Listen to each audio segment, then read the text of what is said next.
ધોરણ 12 વાણિજ્ય વ્યવસ્થા અને સંચાલન, પ્રકરણ 8 નાણાકીય સંચાલન. તેનો પ્રશ્ન 8. કાર્યશીલ મૂડીનો અર્થ આપી તેના પ્રકારો સમજાવો. Meaning and types of working capital. કાર્યશીલ મૂડીનો અર્થ સમજતા પહેલા મૂડીની જરૂરિયાત આપણા જીવનમાં કેવા પ્રકારની હોય છે તે સમજીએ. આપણા જીવનમાં બે પ્રકારની મૂડીની જરૂરિયાત હોય છે, એક ટૂંકા ગાળાની અને એક લાંબા ગાળાની.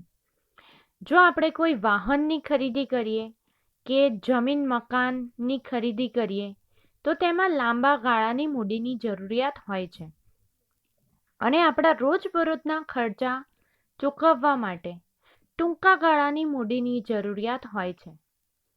તેવી જ રીતે ધંધાકીય એકમમાં પણ બે પ્રકારની મૂડીની જરૂરિયાત હોય, લાંબા ગાળાની અને ટૂંકા ગાળાની. લાંબા ગાળા માટે શા માટે મૂડી જોઈએ? તો ધંધાકીય એકમ જમીન, મકાન કે યંત્રો ખરીદે તો તેમાં લાંબા સમય સુધી મૂડી રોકાયેલી રહે, અને તે મૂડીને કાયમી મૂડી કહેવાય, કારણ કે કાયમી મૂડી એ જમીન, મકાન, યંત્રો વગેરે જેવી મિલકતોમાં લાંબા સમય માટે રોકાયેલી રહે છે. અને બીજી મૂડી હોય છે કાર્યશીલ મૂડી. કાર્યશીલ મૂડી એટલે કે રોજબરોજના ખર્ચા ચૂકવવા માટે ઉપયોગમાં લેવામાં આવતી મૂડી. તો કાયમી મૂડી અને કાર્યશીલ મૂડી એ બંનેમાંથી આજે આપણે કાર્યશીલ મૂડી વિશેની માહિતી મેળવીશું. કાર્યશીલ મૂડીને અંગ્રેજીમાં વર્કિંગ કેપિટલ કહેવામાં આવે છે. કાર્યશીલ મૂડી એટલે ટૂંકા ગાળાની મૂડી. કાર્યશીલ મૂડીની જરૂરિયાત ધંધાકીય એકમના રોજબરોજના ખર્ચા ચૂકવવા માટે થાય છે. અને કાર્યશીલ મૂડી ક્યાં રોકાયેલી રહે? તો ચાલુ મિલકતો જેવી કે દેવાદારો, લેણી હુંડી, રોકડ સિલક, બેંક સિલક, કાચા અને તૈયાર માલનો સ્ટોક વગેરે જેવી ચાલુ મિલકતોની અંદર કાર્યશીલ મૂડી રોકાયેલી રહે છે.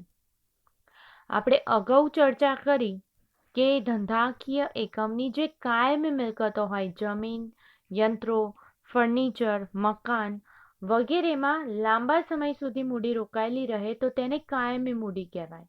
અને કાર્યશીલ મૂડી એ ધંધાકીય એકમની ચાલુ મિલકતોમાં રોકાયેલી હોય છે. અને તે સિવાય પણ ધંધાકીય એકમના રોજબરોજના ખર્ચા જેવી રીતે કે ગાડા ભાડું, સ્ટેશનરીનો ખર્ચ, ચા નાસ્તાનો ખર્ચ વગેરે જેવા ખર્ચા ચૂકવવા માટે પણ કાર્યશીલ મૂડીની જરૂરિયાત હોય છે. કાર્યશીલ મૂડી ઝડપથી રોકડમાં રૂપાંતર પામે છે. કેમ? કારણ કે કાર્યશીલ મૂડી એ ચાલુ મિલકતોમાં રોકાયેલી હોય છે. દેવાદારો, લેણી હુંડી વગેરે પાસેથી 1 વર્ષની અંદર નાણાં મળી જાય તો એ ઝડપથી રોકડમાં રૂપાંતર પામે. અને રોકડ સિલક અને બેંક સિલક એ તો હાથ પર રાખેલી રોકડ સિલક હોઈ શકે, અથવા તો બેંકની અંદર જમા કરેલા નાણાં હોઈ શકે, બેંક સિલક, જેનો ઉપયોગ ઝડપથી કરી શકાય. તે સિવાય જે આખર માલનો સ્ટોક હોય તેને ઝડપથી વેચી દઈએ તો પણ એનું રોકડમાં રૂપાંતર થઈ શકે. એટલા માટે કાર્યશીલ મૂડી એ ઝડપથી રોકડમાં રૂપાંતર પામે છે. ઉદાહરણ તરીકે લેણી હુંડીના પાકતી તારીખે નાણાં મળે એટલે રોકડમાં રૂપાંતર પામે. કાર્યશીલ મૂડી ધંધામાં તરતી અને ફરતી મૂડી છે. તે સતત ચક્રાકારે ફરતી રહે છે. આ પ્રશ્ન વિધાન તરીકે પૂછાઈ શકે કે કાર્યશીલ મૂડીને ધંધામાં તરતી અને ફરતી મૂડી કહે છે, સમજાવો. અથવા કાર્યશીલ મૂડી સતત ચક્રાકારે ફરતી રહે છે, સમજાવો. તો એના જવાબમાં શું લખવાનું? તો કાર્યશીલ મૂડીનું સ્વરૂપ બદલાતું રહે છે. કાર્યશીલ મૂડીનું સ્વરૂપ કેવી રીતે બદલાતું રહે? તો એ ઉદાહરણ દ્વારા સમજીએ. તૈયાર માલનો સ્ટોક હોય એટલે કે આખડ સ્ટોક. આખડ સ્ટોકનું આપણે ઉધાર વેચાણ કરીએ તો શું ઉદ્ભવે? તો ઉધાર વેચાણ કરવાના લીધે દેવાદારો અથવા તો લેણી હુંડી ઉદ્ભવે છે. જ્યારે આ દેવાદારો પાસેથી ઉઘરાણી કે વસૂલી કરવામાં આવે તો એમની પાસેથી રોકડ પ્રાપ્ત થાય છે. રોકડનો ઉપયોગ કાચા માલની ખરીદી કરવા માટે થઈ શકે. કાચો માલ અર્ધ તૈયાર માલમાં પરિવર્તન પામે અને અર્ધ તૈયાર માલ એ તૈયાર માલમાં પરિવર્તન પામે. તો કાચા માલ, અર્ધ તૈયાર માલ કે તૈયાર માલમાં જે મૂડી રોકાયેલી હોય તે કાર્યશીલ મૂડી હોય, પરંતુ આ કાર્યશીલ મૂડીનું સ્વરૂપ બદલાતું રહેતું હોય છે. તો આમ કાર્યશીલ મૂડી ધંધામાં ચક્રાકારે ફરતી હોવાથી તેને જીવન રક્ત એટલે ધંધાકીય એકમ માટે લાઈફ બ્લડ પણ કહેવામાં આવે છે. હવે આપણે કાર્યશીલ મૂડીની વ્યાખ્યા જોઈએ. ટૂંકા ગાળા માટે ધંધાની ચાલુ મિલકતોમાં રોકાયેલી મૂડી એટલે કાર્યશીલ મૂડી. તો કાર્યશીલ મૂડી એ કેવા સમયગાળા માટે હોય છે? ટૂંકા ગાળા માટે. અને કઈ મિલકતોમાં રોકાયેલી હોય છે? ધંધાની ચાલુ મિલકતોમાં. એટલે ટૂંકા ગાળા માટે ધંધાની ચાલુ મિલકતોમાં રોકાયેલી મૂડી એટલે કાર્યશીલ મૂડી. બીજી વ્યાખ્યા, ધંધામાં ચાલુ મિલકતોનો ચાલુ જવાબદારીઓ ઉપરનો વધારો એટલે કાર્યશીલ મૂડી. એટલે ટૂંકમાં આ વ્યાખ્યામાં એવું કહેવા માંગે છે કે ધંધાની ચાલુ મિલકતો ચાલુ જવાબદારીઓ કરતાં વધારે હોવી જોઈએ. જો ચાલુ મિલકતો જવાબદારીઓ કરતાં વધારે હોય તો તેને કાર્યશીલ મૂડી કહેવાય. આ વ્યાખ્યા લિંકન, ડોરિસ અને સ્ટેવેન્સે આપેલી છે. ત્રીજી વ્યાખ્યા, ચાલુ મિલકતોનો સરવાળો એટલે કાર્યશીલ મૂડી. આ વ્યાખ્યા જે.એસ. મિલે આપેલી છે. કાર્યશીલ મૂડીના બે પ્રકાર છે: કુલ કાર્યશીલ મૂડી ગ્રોસ વર્કિંગ કેપિટલ અને ચોખ્ખી કાર્યશીલ મૂડી એટલે કે નેટ વર્કિંગ કેપિટલ. હવે આ બંને પ્રકારો એક પછી એક સમજીએ. કાર્યશીલ મૂડીનો પહેલો પ્રકાર કુલ કાર્યશીલ મૂડી એટલે કે ગ્રોસ વર્કિંગ કેપિટલ.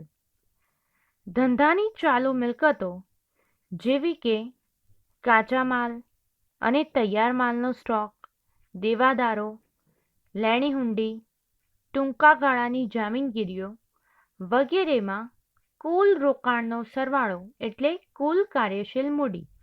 એટલે ટૂંકમાં આ વ્યાખ્યામાં કહેવા માંગે છે કે કુલ કાર્યશીલ મૂડી એટલે કે કુલ ચાલુ મિલકતો.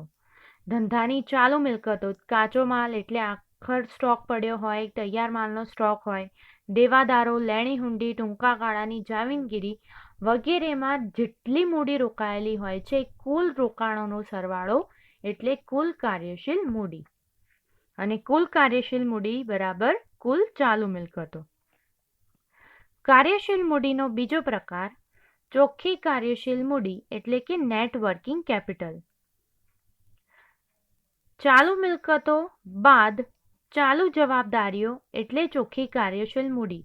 જે રીતે આપણે કાચો નફો શોધતા હોઈએ છીએ વાર્ષિક હિસાબમાં, ત્યાર પછી ચોખ્ખો નફો શોધીએ છીએ, એ જ રીતે ચોખ્ખી કાર્યશીલ મૂડી જાણવા મળે છે. તો ચોખ્ખી કાર્યશીલ મૂડી કેવી રીતે શોધી શકાય? તો ચાલુ મિલકતો માઇનસ ચાલુ જવાબદારીઓ. કારણ કે ધંધાકીય એકમમાં જવાબદારીઓ અને મિલકતો હોય, પરંતુ ચાલુ મિલકતો એ જવાબદારીઓ કરતાં કેવી હોવી જોઈએ? વધારે હોવી જોઈએ. કેમ કે જો મિલકતો વધારે હશે તો ધંધાકીય એકમ તેની જવાબદારીઓની ચૂકવણી સમયસર કરી શકશે. એટલા માટે ચોખ્ખી કાર્યશીલ મૂડી એ ખૂબ જ મહત્વની છે. તો ચાલુ મિલકતો બાદ ચાલુ જવાબદારીઓ એટલે ચોખ્ખી કાર્યશીલ મૂડી. અથવા એવું પણ કહી શકાય કે ચાલુ મિલકતો અને ચાલુ જવાબદારીઓ વચ્ચેનો તફાવત એટલે ચોખ્ખી કાર્યશીલ મૂડી. ચોખ્ખી કાર્યશીલ મૂડીના બીજા બે પ્રકાર હોય છે: એક હકારાત્મક કાર્યશીલ મૂડી અને નકારાત્મક કાર્યશીલ મૂડી. હકારાત્મક કાર્યશીલ મૂડી કોને કહેવાય? તો મિલકતો અને જવાબદારી બંનેમાંથી શું વધારે હોવું જોઈએ? મિલકતો વધારે હોવી જોઈએ.